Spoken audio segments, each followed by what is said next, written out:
EVM मध्ये फेरफार होऊ शकतो, हॅक होऊ शकतं असं प्रूव्ह केलेलं नाहीये, सिद्ध केलेलं नाहीये, तर तुमच्याकडे ज्या पद्धतीने तुम्ही आता दावा केलाय हे सगळं सिद्ध होऊ शकेल? नक्कीच नक्कीच त्यावेळेला आम्ही कोर्टाच्या माध्यमातूनही त्या ठिकाणी न्याय मागू आणि निवडणूक आयोगाला सुद्धा याचं प्रेझेंटेशन आम्ही देऊ।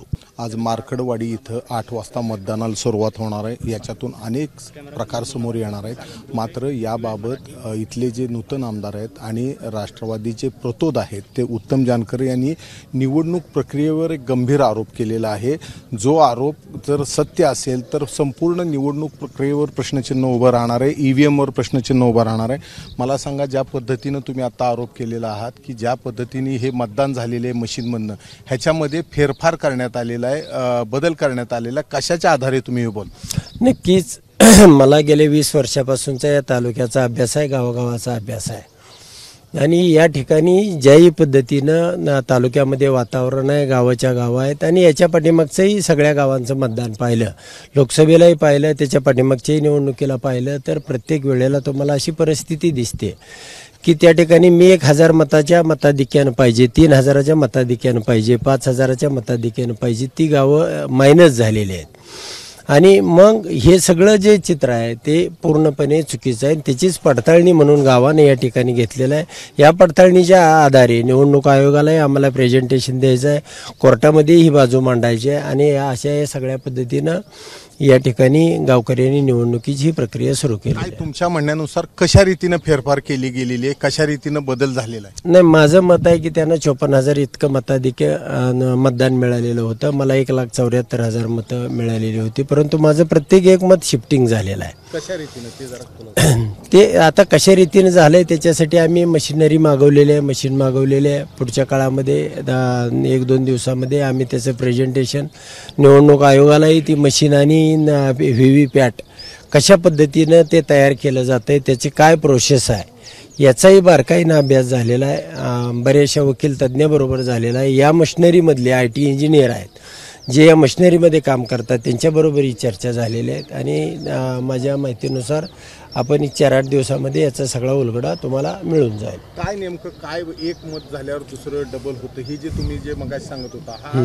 काय नेमकं ह्याच्यामध्ये? हा त्याच पद्धतीचं केलेलं आहे, म्हणून आपण खात्री करण्यासाठी या ठिकाणी ह्या गावकऱ्यांनी जे उपक्रम राबवलेला आहे की आमच्या गावाचं मतदान आम्हाला खात्री करून बघू द्या, आम्हाला काय त्याच्यात कुणी सर्टिफिकेट देण्याची गरज नाही किंवा ह्याचं काय ऑथेंटिक नाही, पण तरी आम्हाला खात्री करून बघू दे आमच्या गावाचं मतदान गेलंय का नाही। सांगितलं की 64,000 विधानसभेला पडली, लोकसभेला आणि 54,000 विधानसभेला झाली, त्याचे दुप्पट मतदान केले, हे काय गणित आहे? त्याचा अभ्यास आहे तालुक्याचा, मी गेली 20 वर्ष या तालुक्यामध्ये बघताना काय नेमकं ऑथेंटिक आपल्याकडे काय नाही, ऑथेंटिक तेच प्रेझेंटेशन करायचं आहे तुम्हाला, आता ते सांगता येत नाही, पण मी गेली 20 वर्ष या तालुक्यामध्ये, मला ही सगळी प्रक्रिया माहिती आहे। आता ह्याच्याबद्दल न्यायालयात आणि निवडणूक आयोगाकडे नक्कीच हे सगळं प्रेझेंटेशन केलं जाईल। निवडणूक आयोगाच्याही समोर संपूर्णपणे आम्हाला मशीन मिळाली EVM आणि व्हीव्हीपॅट हे दोन्ही आम्ही मागणी केलेली आहे, त्या पद्धतीनं म्हणजे आमच्या वरिष्ठांनी मागणी केलेली आहे पक्षाच्या,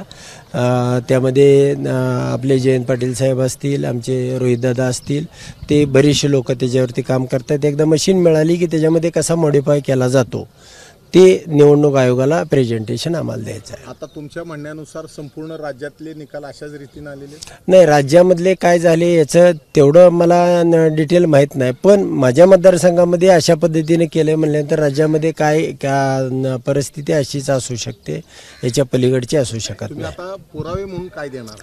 नक्कीच त्याला आता आपण ही जी मतदानाची प्रक्रिया होईल, या मतदानाच्या प्रक्रियेनंतर आपण हा डेमो होईल आणि डेमो झाल्यानंतर लोकांच्या लक्षामध्ये येईल की बाबा हे चुकीचं आहे। निवडणूक आयोगापर्यंत सुद्धा तुमच्या माध्यमातून किंवा आमच्या वरिष्ठांच्या माध्यमातून, पक्षाच्या माध्यमातून त्या ठिकाणी आम्ही मांडू आणि यामध्ये न्याय मिळवण्याचा प्रयत्न करू। एका बाजूला सर्वोच्च न्यायालय म्हणतं की बॅलेट पेपरवर मतदान घ्यायचं नाही, कुणीही अजून EVM मध्ये फेरफार होऊ शकतो, हॅक होऊ शकतं असं प्रूव्ह केलेलं नाहीये, सिद्ध केलेलं नाहीये, तर तुमच्याकडे ज्या पद्धतीने तुम्ही आता दावा केलाय हे सगळं सिद्ध होऊ शकेल? नक्कीच त्यावेळेला आम्ही कोर्टाच्या माध्यमातूनही त्या ठिकाणी न्याय मागू आणि निवडणूक आयोगाला सुद्धा याचं प्रेझेंटेशन आम्ही देऊ। आज 144 कलम पुकारलेले कालपासून, पोलीस बंदोबस्तही तैनात जोरदार आहे, गावकरी कितपत येतील बाहेर? बघूया आता काय होतंय त्यावेळेला। आता तुमच्या समोरच चित्र आहे, बघायचं आहे आपल्याला. गोडा मैदान काय लांब नाही, काय पद्धतीनं या ठिकाणी प्रक्रिया सुरू होते, गावकरी काय करतायत, आपण सगळे बघणार आहोतच. तर हे होते आमदार उत्तमराव जानकर. यांनी या संपूर्ण निवडणूक प्रक्रियेवर गंभीर आक्षेप घेतलेले आहेत आणि हे सर्व आक्षेप जे आहेत हे आपण पुराव्यानिशी निवडणूक आयोग आणि न्यायालयात दाखवून देऊ अशी त्यांची भूमिका आहे. मार्कडवाडीहून कॅमेरामन आयुब कागदीसह सुनील दिवाणी, एबीपी माझा. एबीपी माझा, उघडा डोळे बघा नीट.